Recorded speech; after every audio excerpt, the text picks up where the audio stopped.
Renungan Pagi, Christ Triumphant atau Kristus yang Menang oleh Ellen G. White, 25 Juli 2025. Mari kita berdoa. Bapa kami yang di sorga, Allah pencipta langit dan bumi, laut dan segala isinya, Allah yang maha besar, maha kuasa, satu-satunya Allah yang benar, yang kami sembah selalu melalui anak-Mu yang tunggal, Yesus Kristus.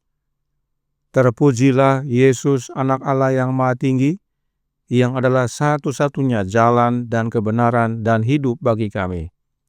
Pada pagi hari ini kami bersyukur boleh bangun dan berbakti, dan sebagaimana membaca dan mendengarkan nasihat firman-Mu, kiranya ini menjadi sukacita bagi kami semua, sebab bersama Yesus kami dapat menang, karena Dia telah dicobai sama seperti kami.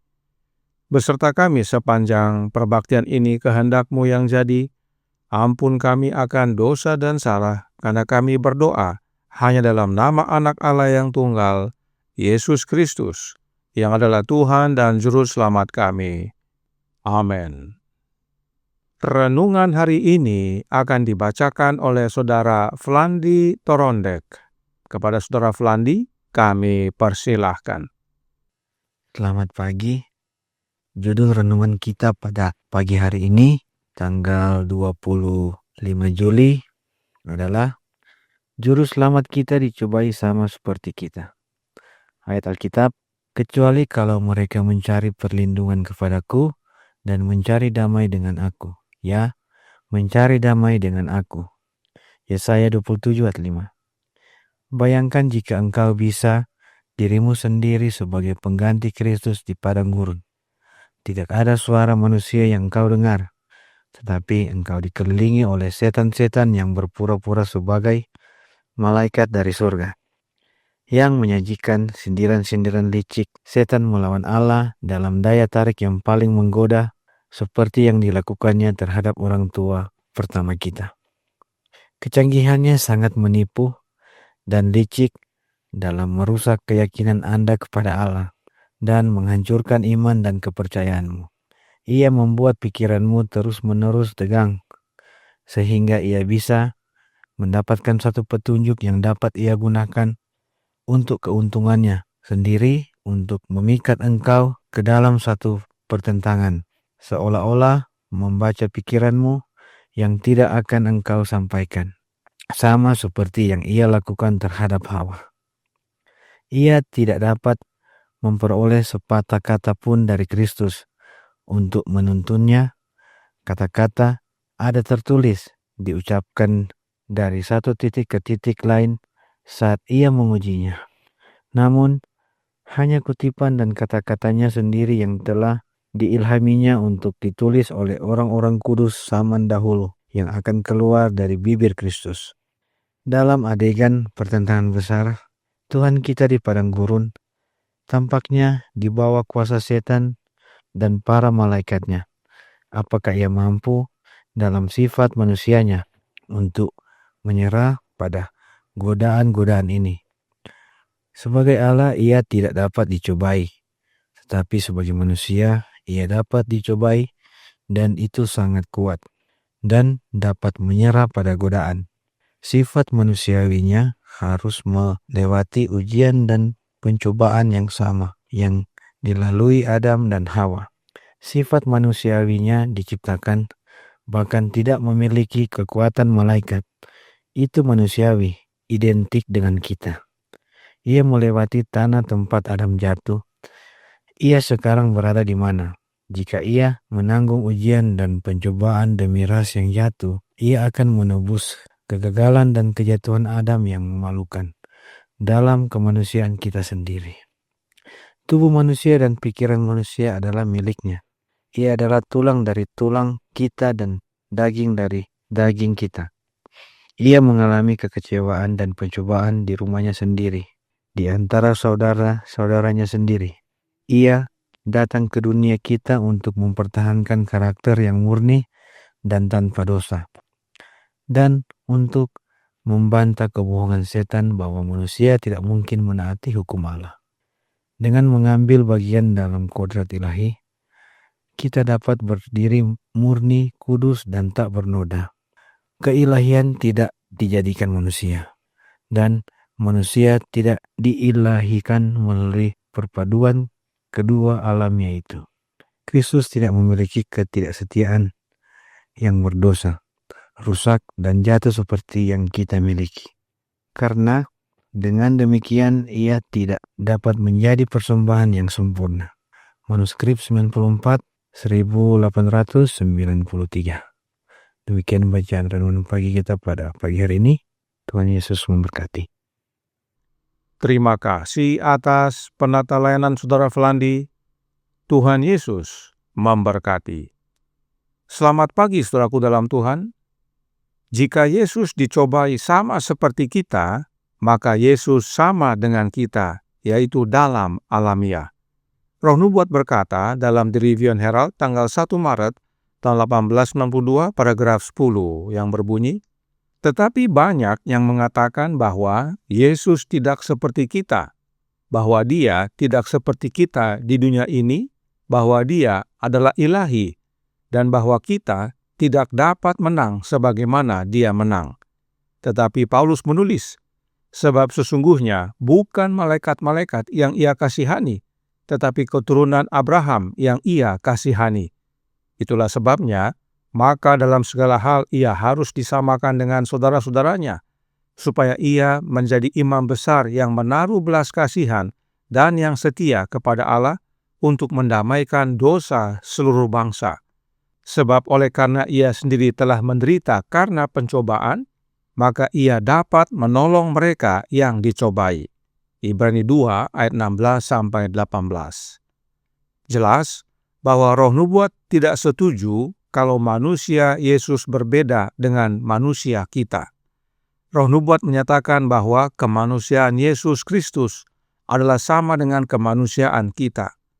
Itu sebabnya Roh Nubuat menambahkan tentang alamiah Yesus dalam manuskrip 143 tahun 1897 paragraf 7.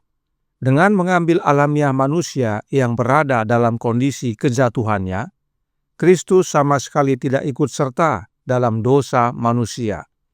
Dia tunduk pada kelemahan dan kelemahan daging yang mencakup umat manusia, supaya genaplah firman yang disampaikan oleh Nabi Yesaya. Dialah yang memikul kelemahan kita dan menanggung penyakit kita. Ayat 17. Dia tersentuh oleh perasaan akan kelemahan-kelemahan kita, dan dalam segala hal Dia dicobai sama seperti kita, namun Dia tidak mempunyai noda. Itulah sebabnya renungan hari ini menyatakan bahwa Yesus dicobai sama seperti kita dicobai, sebab Yesus telah menjadi manusia dan memiliki alamiah manusia yang sama seperti kita. Hanya Yesus tidak berbuat dosa. Namun perhatikan, Roh Nubuat juga berkata dalam Science of the Times tanggal 9 Juni tahun 1898 paragraf 2. Dalam mengambil kemanusiaan, Kristus mengambil bagian dalam setiap bagian keberadaan manusia. Dia adalah pemimpin manusia, makhluk ilahi dan manusiawi. Dengan lengan manusianya yang panjang, Dia dapat merangkul umat manusia. Sedangkan dengan lengan ilahinya, Dia dapat memegang tahta yang tak terbatas. Mengapa Yesus disebut makhluk ilahi dan manusiawi? Karena Yesus meninggalkan istana sorga dan membungkus keilahiannya dengan kemanusiaan. Dia datang ke dunia ini sendiri demi kepentingan kita, agar kita dapat menang sebagaimana Yesus menang, dan untuk membentuk karakter yang sempurna dalam kehidupan kita. Itu sebabnya renungan hari ini berkata dalam Christ Triumphant, halaman 213 paragraf 5. Tubuh manusia dan pikiran manusia adalah miliknya. Ia adalah tulang dari tulang kita dan daging dari daging kita.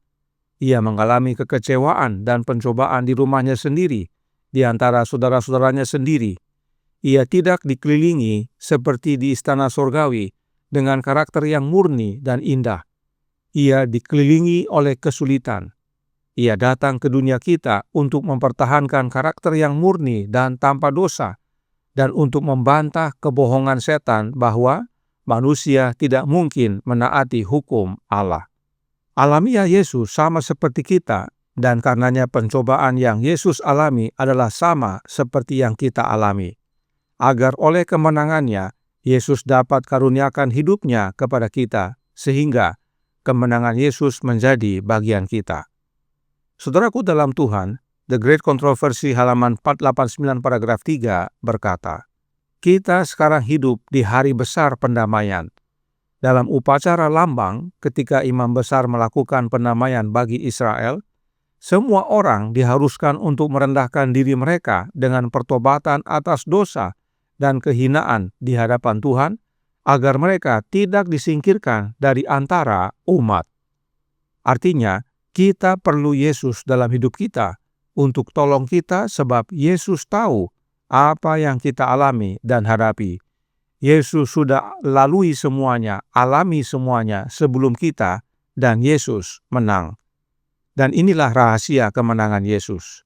Di Youth Instructor tanggal 21 Desember tahun 1869 paragraf 4.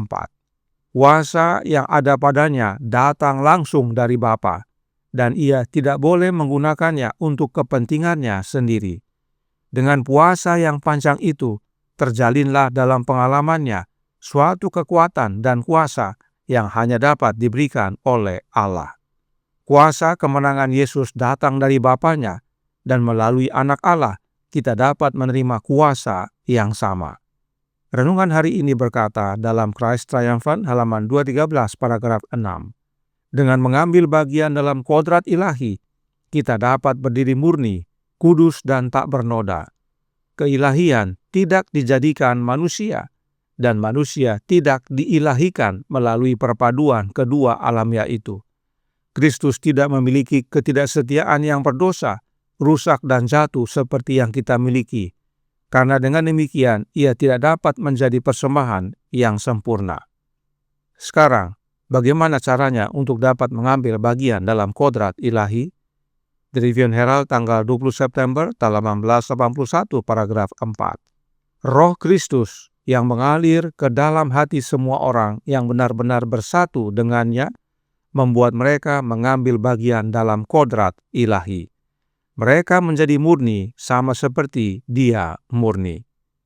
Inilah pentingnya, saudaraku dalam Tuhan, Yesus dicobai sama seperti kita dan tidak berdosa, sehingga rohnya yang adalah hidupnya dapat dikaruniakan kepada kita, agar kemenangan yang sama menjadi bagian kita. Hari pendamaian sudah tidak lama lagi akan berakhir dan pintu kasihan ditutup. Marilah kita semua dengan tekun berdoa dan meminta akan Roh Kristus masuk dalam hati kita, agar kita dapat menang dan didapati murni sebagaimana Yesus murni dan layak untuk mewarisi kerajaan sorga. Tuhan memberkati, saya bawa dalam nama Yesus. Amin. Mari kita berdoa. Bapa kami yang di sorga, Allah pencipta langit dan bumi, laut dan segala isinya, Allah yang maha besar, maha kuasa, sumber segalanya, yang kami sembah selalu melalui anak-Mu yang tunggal, Yesus Kristus. Terima kasih atas nasihat yang penting sekali bagi kami, yaitu untuk memiliki Kristus dalam hidup kami, agar kemenangannya menjadi bagian kami. Sebab Yesus telah mengalami pencobaan sama seperti yang kami alami. Hanya Dia tidak berbuat dosa. Karenanya tolong kami ya Bapa, karuniakanlah roh anak-Mu dalam hidup ini, sebab roh Kristus adalah hidupnya Kristus, hidup yang penuh kemenangan, dan itulah yang memampukan kami untuk hidup selaras dengan kehendak-Mu, menang atas segala pencobaan, dan mewarisi akan karakter Kristus dalam hidup kami, hingga pada akhirnya saat Dia datang kedua kali, kami layak untuk mewarisi kerajaan-Mu. Beserta kami sepanjang hari ini kehendak-Mu yang jadi, ampun kami akan dosa dan salah, karena kami berdoa hanya dalam nama Anak Allah yang tunggal, Yesus Kristus, yang adalah Tuhan dan Juru Selamat kami. Amin.